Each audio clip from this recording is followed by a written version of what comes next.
Sa bawat sulok ng bansa, may kwento at kultura, mga alamat, tradisyon at karanasan sa luha. Ngunit sa kasalukuyan, tanong ko'y nasaan ka? Mga Pilipino sa multikultura, saan ka? Bakit sa ating mga mata, di natin nakikita ang ganda ng pagkakaiba sa bawat pangita? Bakit sa ating mga tenga, di natin naririnig ang himig ng iba sa bawat awitin? Kultura ay hindi lang sining ni relihiyon lamang. Ito'y ugat ng ating pagkakailanlan.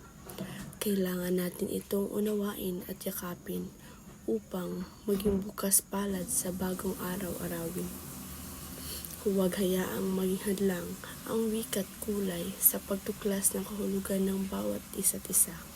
Dahil sa pagtanggap at pagmamahal sa iba't ibang lahing naglalaro, nagiging mas makulay ang ating buhay, hindi ba totoo?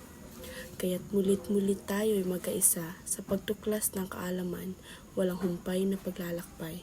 Sa bawat salita't gawa, galaw tayo'y maging tagahatid ng pagmamahal at pag-unawa sa diwa ng kultura at lipi. Sa bawat pag-awit, sa bawat sayaw at tula, magbukas ang puso sa kahalagahan ng kultura.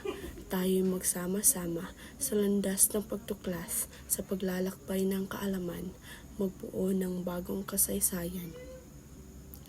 Kaya't sa huling hirit, ang tanong ko'y ganito, nasaan ka Pilipino?